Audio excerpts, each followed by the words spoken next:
So beginnt der Buddha seinen Weg zu beschreiten. Dabei trifft er auf den Asketen Upaka, ein Jünger der Ajivaka-Schule. Die Ajivaka-Schule stützt sich auf eine deterministische Weltanschauung, also eine Weltanschauung, in welcher die Idee eines Ursachenprinzips nicht akzeptiert und jede Möglichkeit der Veränderung des Schicksals verneint wird. Upaka fragt den Buddha, wessen Schüler er sei, und letzterer antwortet ihm, keine Lehrmeister mehr zu haben, weil er die perfekte Erleuchtung erreicht habe. Er habe, so weiter Buddha, die Illusion bezwungen und somit über das Böse gesiegt. Upaka antwortet ihm, das mag sein, und geht weiter auf seinen Weg. Buddha begegnet schließlich in der Ortschaft Sarnath seine ersten 5 Jünger, die ihn nach der Beendigung seiner Askese verlassen hatten. Nachdem sie ihn strahlend in seiner Erleuchtung sehen, bitten sie darum, er möge ihnen seine Entdeckungen preisgeben und lehren. Mit den darauf von Buddha gesprochenen Worten setzt er das Rad des Dharma in Bewegung. Das Dharma könnte man als die Doktrin oder die Ansammlung der Regeln und Pflichten definieren. Buddha beginnt damit die 2 extremen Wege, sowohl der Weg der Befriedigung der eigenen Begierden, weil vulgär und schädlich, als auch der Weg der Askese, in gleichem Maße vulgär und schädlich, zu verurteilen. Siddhartha Gautama stellt den Weg der Mitte und somit der Mäßigkeit dar. Nur über die Mäßigkeit besteht Hoffnung, eine klare Sicht auf das Wissen zu haben. Der Weg zur Mäßigkeit wird über die Beschreitung des 8-fachen Pfads eröffnet. Dieser wiederum ist die Grundlage, um den Weg zur Erkenntnis, der zum Nirvana führt, zu beschreiten. Der 8-fache Pfad setzt sich wie folgt zusammen. Der 8-fache Pfad setzt sich wie folgt zusammen. Erstens, aufrechte Einsicht. Zweitens, aufrechte Absicht. Drittens, aufrechte Worte. Viertens, aufrechte Taten. Fünftens, aufrechter Selbstunterhalt.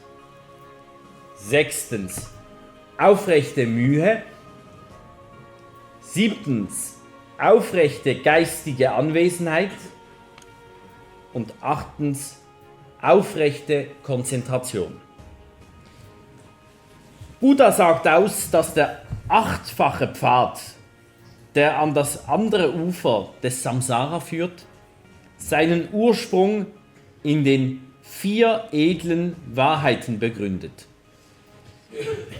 Die erste edle Wahrheit sagt aus, dass, Zitat, die Verbundenheit mit dem, was man nicht liebt, bedeutet Schmerz. Die Trennung von dem, was man liebt, bedeutet Schmerz. Wenn man das Erzielte nicht erreicht, bedeutet dies Schmerz. Zitat Ende. Die zweite edle Wahrheit sagt aus, dass, Zitat, die Vergänglichkeit und die Anhänglichkeit an die Existenz bedeutet Schmerz. Zitat Ende. Die dritte edle Wahrheit sagt aus, dass, Zitat, die Befreiung von der Sklaverei des Schmerzes ist möglich. Zitat Ende. Die vierte und letzte edle Wahrheit zeigt den Weg zur Befreiung auf, der in der Beschreitung des 8-fachen Pfades liegt. Das Wesen der Buddha-Predigt stellt also, wie wir schon mehrfach feststellen konnten, einen signifikanten Bruch mit dem Brahmanismus dar. Letzterer wird in der Folgezeit zum Hinduismus. Diese buddhistische Doktrin stellt auch eine Zerrüttung mit dem damals orthodoxen und herrschenden religiösen Empfinden der Inder dar. Fast in gleichem Zuge mit dem Jainismus-Propheten Mahariva sprechen beide den Brahminen das Privileg ab, die einzige Instanz über Religion und Wahrheit zu sein, und eröffnen den Zugang zu ihnen allen Menschen, die das Dharma praktizieren.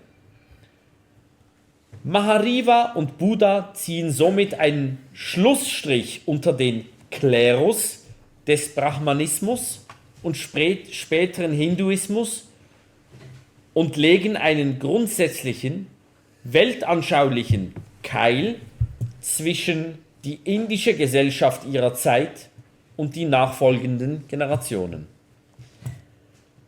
Als Wanderprediger gründet der Buddha viele Klöster, in welchen unabhängig von ihrer Kastenzugehörigkeit viele Mönche aufgenommen werden.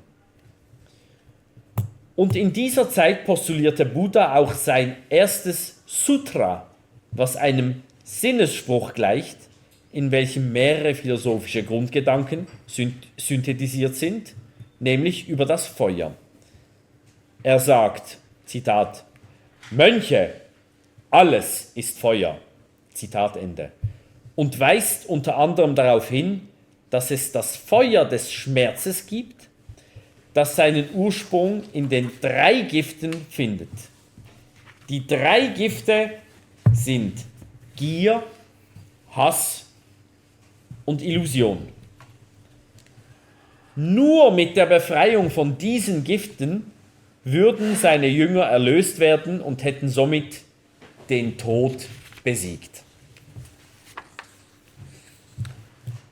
Laut der Tradition starb der Buddha von Jüngern umgeben 486 vor unserer Zeitrechnung und wurde mit großen Zeremonien, die 7 Tage dauerten, kremiert.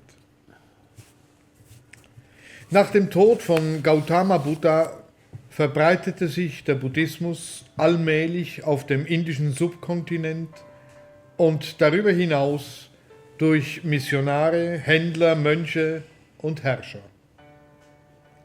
Die Verbreitung des Buddhismus war ein Prozess, der sich über mehrere Jahrhunderte und über verschiedene Wege vollzog.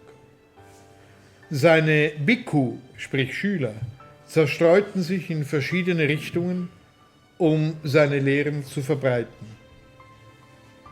Sie reisten in andere Regionen Indiens und darüber hinaus, nahmen den Dharma, also seine Lehren, mit und gründeten Mönchsgemeinschaften. Der Buddhismus verbreitete sich entlang der Handelsrouten Asiens, insbesondere der Seidenstraße, die Indien mit Zentralasien, dem Nahen Osten und sogar China verband. Buddhistische Händler und Mönche reisten entlang dieser Routen und verbreiteten den Buddhismus in den Regionen, die sie durchquerten. Das war die Geschichte Indiens Teil 3, präsentiert von der Bar Rouge und der Akademie der Vernunft.